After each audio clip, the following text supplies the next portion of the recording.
Hi, have a great week after the fast of the 10th of Tevet. So we are still a little bit of a negative period, and still I think many things get stuck, so they're not moving so fast as we want. Anyway, I just have this spec that what we are dealing about every week, about explaining about a few importance and letters of the Parasha.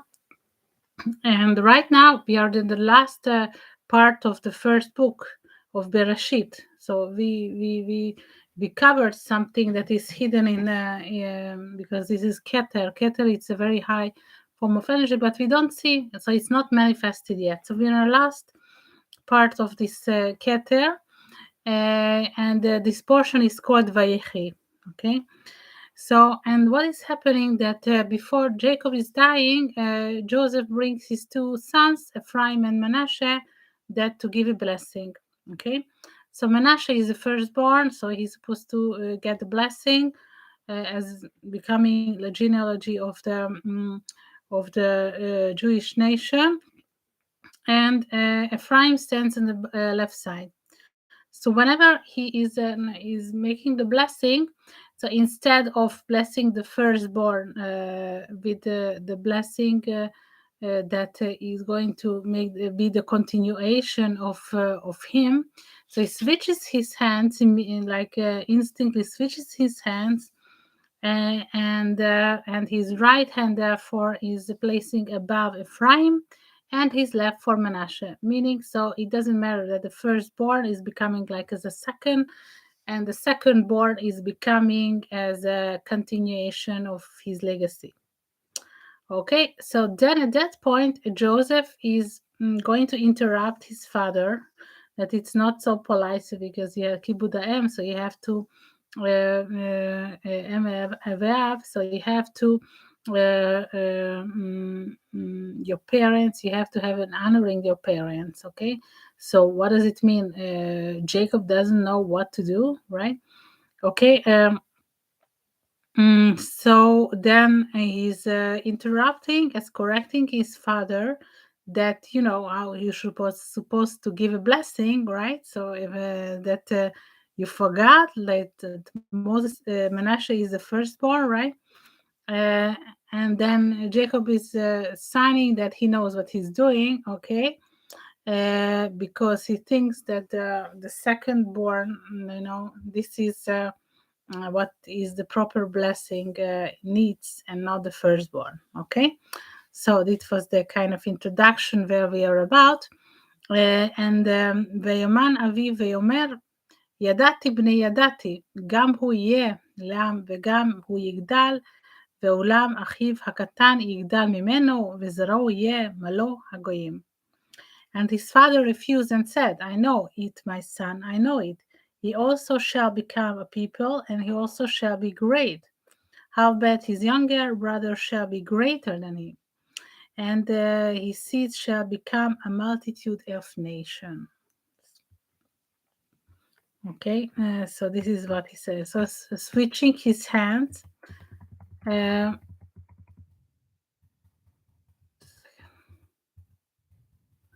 Okay, so basically, not that if like Joseph is not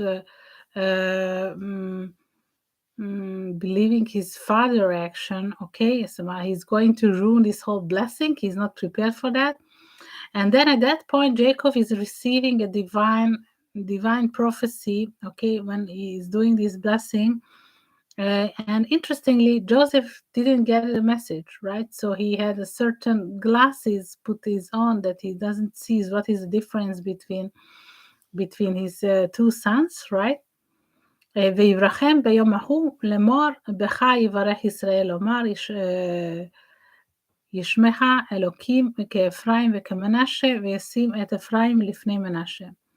And he blessed them that the day saying, by thee shall Israel bless, saying, God make three as Ephraim and as Manasseh, and he set Ephraim before Manasseh.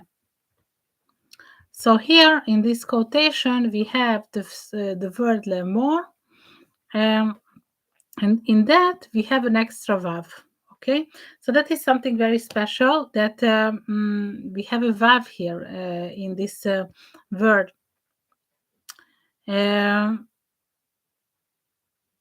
and whenever we are blessing our children during Shabbat, that we are saying the blessing like Ephraim and Menashe, and we are not saying as Abraham, Yitzhak, Jaakov. Okay, so that is something very interesting. Okay, that we are saying this kind of blessing and not the other one. So Menachem and Ephraim, his whole life was living in Egypt. Okay, basically this is the galut that they lived in. That in the Jews there. So, and what is the meaning of Menashe?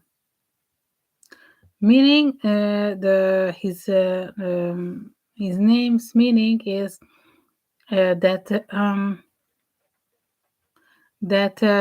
God forgot all his all our pain.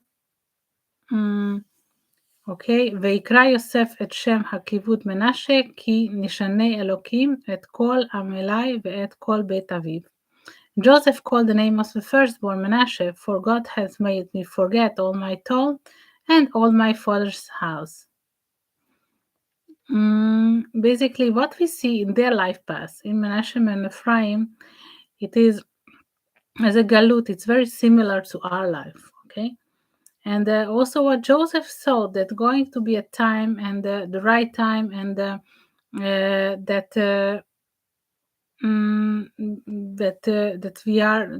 the Jewish people are not all gathered in the land of Israel, so they have to leave, and that point when you are not in the Holy Land, right? So you have to have signs, you have to have the memory to recall, okay, and you have to stick to what you already bought from the Holy Land. You have to stick to your origins. So this is the reason that he named his son. He called his son Menashe, because he knew that you have to go to the origin of the nation. So so this was his intentions when he named his son. So basically, Menashe, he made a service, okay, that we are having in the Galut.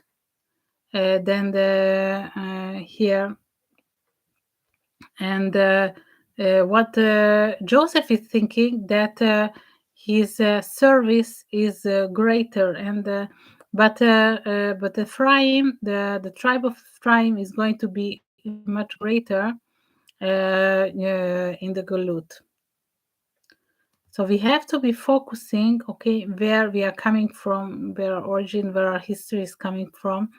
And over there in our places, we have to reveal the presence of God. Okay, that's not so easy, because that we are not in the good times. The good times living in the Holy Land, right? Okay, whenever the temples, also were, and whenever we are right now in that story of the Torah, whenever like Abraham was there, right, and all the forefathers, okay, and then but we are not, when we are not in the Holy Land, we have to look for more in the hidden presence of God.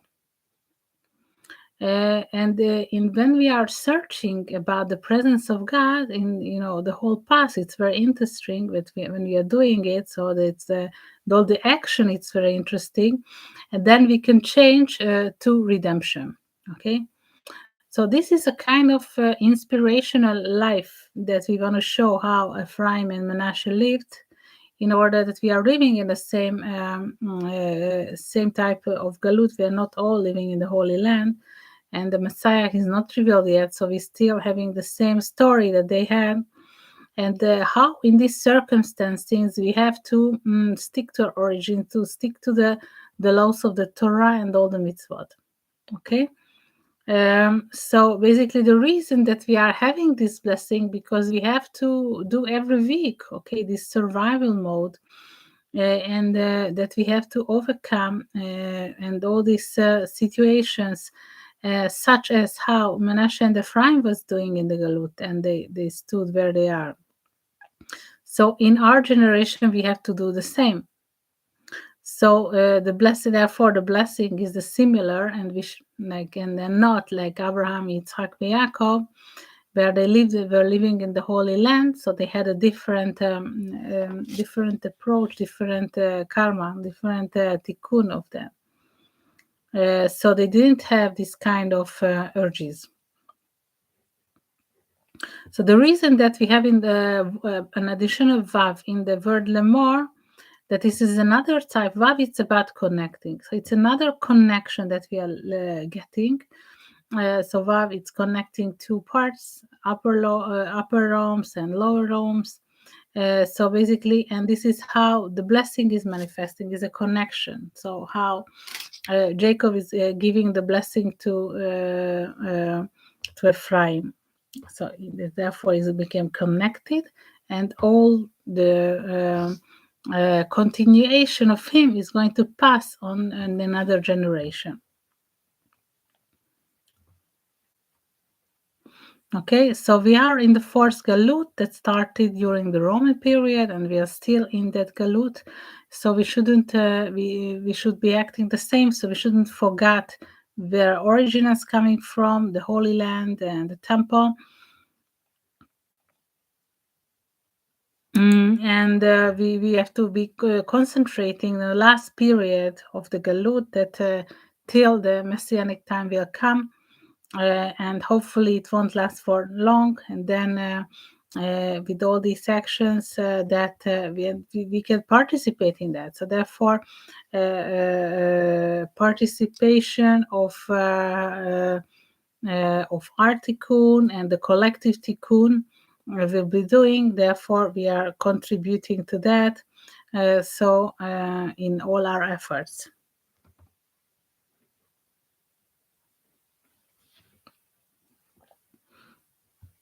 That hopefully this will happen sooner as we think. So, and then when the messianic time will come, then all pain and suffering should be eliminated from this world, and then we go back to the endless period of life. Okay. With that, I wish you a good week, and participate. You have to participate in the reading of the Torah in one of the synagogues or the online readings, and wish you all the blessing that is coming with it. Hopefully, and Bezat Hashem, we see you in next week when we are starting the second book that is called Shmot. Okay, so thank you for being here, and see you next week.